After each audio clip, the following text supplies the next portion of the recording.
In the world or the society that we live in, seriously speaking, our possessions define who we are. Think about it. Our possessions have become, because they define us, they have become our identity. It's probably new for some of you, so I'm going to take my time and say it again. Your possessions will define you in society, which means, in essence, that your possessions are really, in truth and in fact, your identity. We relate with people more so based on their possessions than their character. You don't have to be totally honest. You don't have to be so good. You don't have to treat your wife good. If you have a BMW, Mercedes-Benz in a house in Sandy Lane or one of those places, you people will respect you. That's the man with the big house. You know him, he's the guy with the big, he just won all that. He owns everything up there. Oh, please meet my friend here. This is the guy who manages so-and-so and does so-and-so. He owns that. Oh, you know the car, that new, he drives that. Possessions define you. In fact, there are people who have nothing going for them but possessions, and they make it in this life. There are people who can't hardly write their name. But because they have some possessions, they get honor and respect. So I just want you to understand today that when I say to you that Job lost all his possessions, I want you to see the bigger picture and recognize the impact that could have on a human being. All of his possessions. And in our society, there are symbols of status. That as long as you acquire and achieve some of these symbols, you are somebody. And so we in the church, listen, as much as we can try to preach it, we can't help either because we're part of a bigger society. This thing was going on all in Job's day, 6,000 years ago. It's still going on in our society where things define people. Don't ever get tired. The reality is, as much as we like it not to be, things define people, and people are viewed according to what they have gained or amassed in this life. And if you think about it, it's their possessions that define them.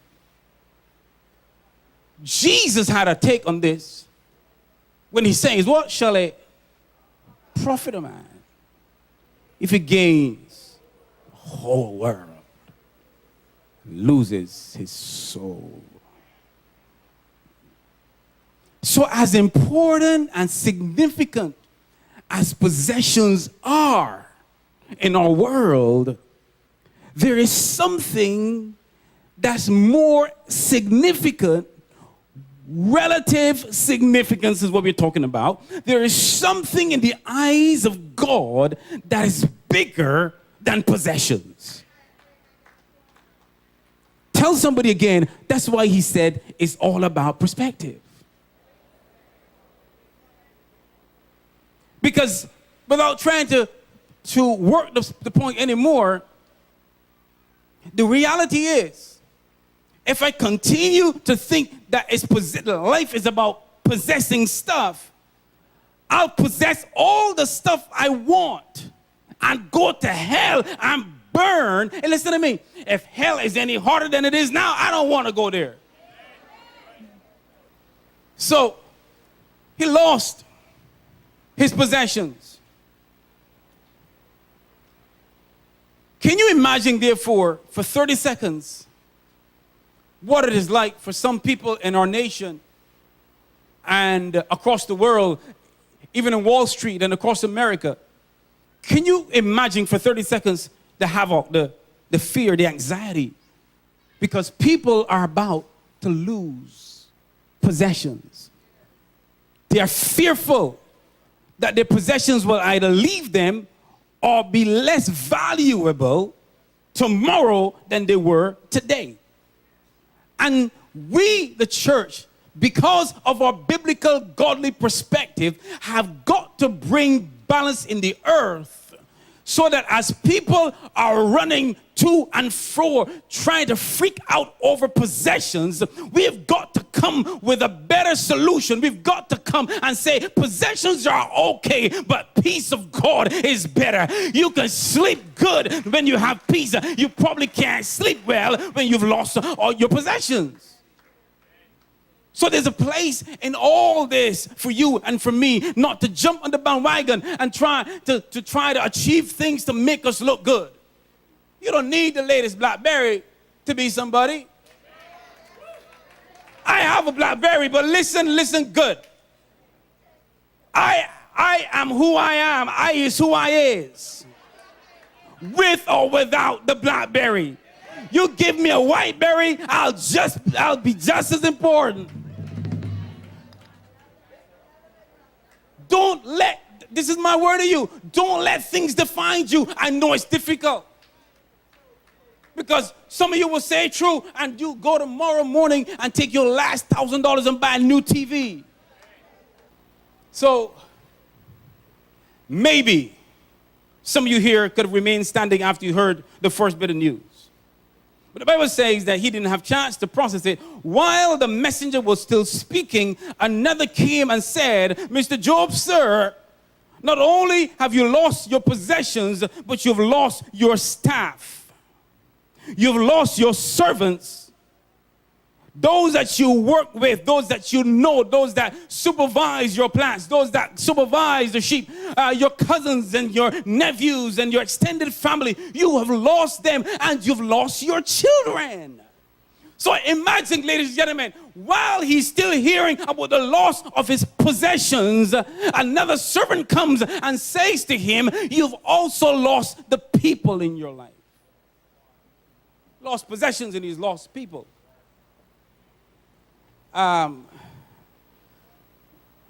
Job is one heck of a man. Your children are now dead. He's lost his possessions, he's lost his people, and in those people are friends. I'm talking about genuine friends that you spent years building relationships with. In the world we live in today, friends are different. To get a friend, all you need is Facebook and a mouse, and you can click and you're now my friend. Listen, some people have to thank God for Facebook. Before Facebook, some of y'all had 2 friends. Now some of y'all have 950 friends. Or more. Thank God for Facebook. But he didn't have Facebook friends. These are real relationships. These are ties that have been broken. And the reality is, the world that we live in, all of us at some point in time will lose people. Sometimes you lose people through distance. Some people lose friends or people through divorce. And sadly so, some people lose people through death. What I'm saying, in essence, is that it may not happen at the same level or the same magnitude as Job, but all of us may at some point lose some possessions. All of us at some point may lose some people. What do you do when you lost your possessions? What do you do when you've lost the people of your life, the people in your life? Job, therefore, in a few moments of time, lost his possessions, lost some people, and he lost his position. Because in a society where you have no money and no possessions and no people, you ain't nobody. Remember, the text says that he was the most important man. He was the greatest man in the town. All of a sudden, lost his possessions, lost some people, and he's lost his position. I don't know how to connect this with everybody But the reality is that in this life, some of us will lose our positions, whether it be in the home, whether it's in the church, or whether it's in the workplace. And we don't deal very well with losing positions because positions help to define us. We boast about who we are and what we do. I'm the owner of this, or I'm in control of that. I head this, I supervise that. So when people lose their position, it affects how they're able to function. But Brother Job this morning, ladies and gentlemen, he lost his possessions. He lost some people. He lost a position. He lost his prosperity. And I believe that as the messengers came one after the other to release dagger after dagger of despair into the heart of Job, Job said something that I consider to be very, very powerful. I want you to listen to perspective speak. Job said, after the last man had spoken, after the fourth servant had spoken, Job said, his response, immediate response was, maybe I can paraphrase a little bit. He said, I didn't have time to process all this. It just happened too fast. But what I do know is that I came into this world naked. And as far as I know, when I leave, I ain't taking nothing with me. Naked I came, naked I'm going to go. But blessed be the name of the Lord. In other words, I may have lost some possessions. I may have lost some people and prosperity. I may have lost my position, but I can still make it because I've maintained proper perspective. I have evaluated the relational significance between possessions and people and position and God. And I will show and demonstrate that my attitude and my actions must declare that I still have peace. I still have tranquility. I can still stand up and give God praise even though I've lost everything because I have maintained not just perspective but proper perspective.